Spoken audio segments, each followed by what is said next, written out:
বন্ধুরা, আজ আমি যে বিষয়টি নিয়ে কথা বলতে যাচ্ছি সেটি আমাদের সমাজের খুব পরিচিত কিন্তু অত্যন্ত গুরুত্বপূর্ণ একটি বিষয়, ছেলে মেয়েদের পার্থক্য।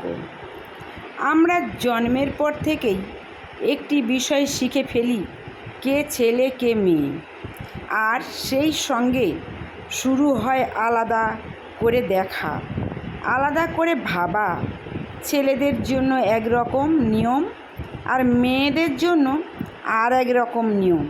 কিন্তু প্রশ্ন হচ্ছে, এই পার্থক্য আসলে কোথায় আর কতটা সত্য? প্রথমেই বলতে চাই, ছেলে এবং মেয়ে দুইজনেই মানুষ।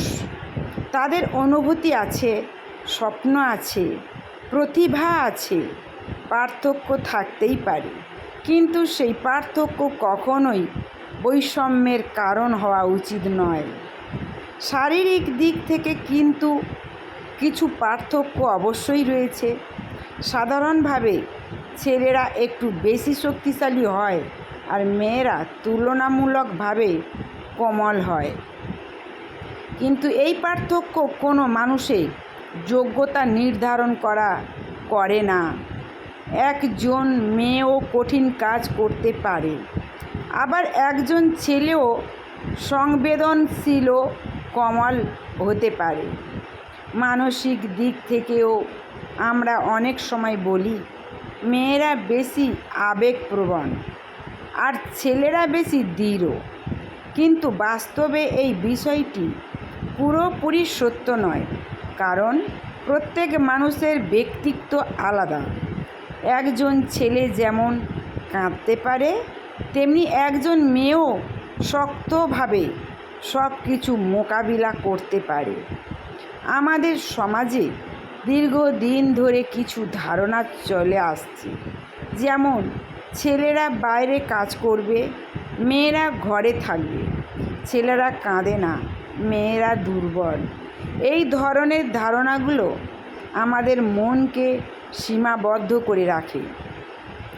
কিন্তু আজকের যুগে আমরা দেখতে পাচ্ছি, মেয়েরা আকাশে উঠছে, দেশের নেতৃত্ব দিচ্ছে, বড় বড় প্রতিষ্ঠানে কাজ করছে, আবার ছেলেরাও রান্না করছে, সন্তান লালন পালন সমান ভূমিকা রাখছে।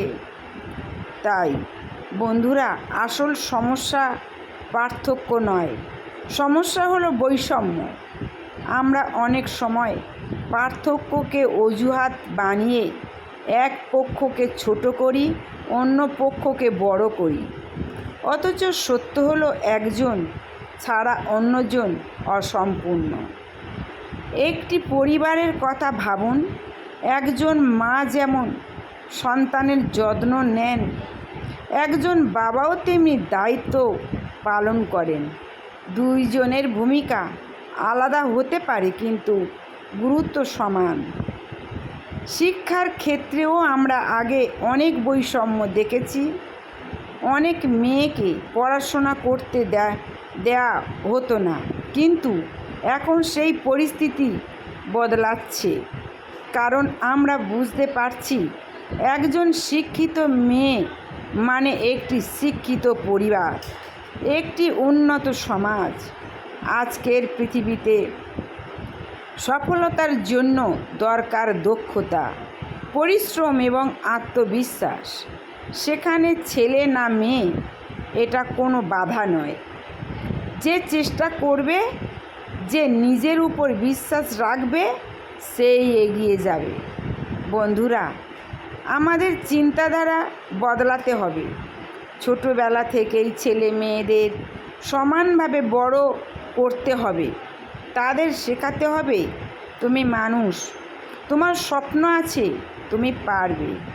একটি মেয়েকে যদি বলা হয় তুমি দুর্বল, তাহলে সে হয়তো নিজেকে দুর্বল ভাবতে শুরু করবে। আবার একটি ছেলেকে যদি বলা হয় তুমি কাঁদতে পারবে না, তাহলে সে নিজের অনুভূতি প্রকাশ করতে ভয় পাবে। এই মানসিক বাধাগুলোই আমাদের পিছিয়ে দেয়।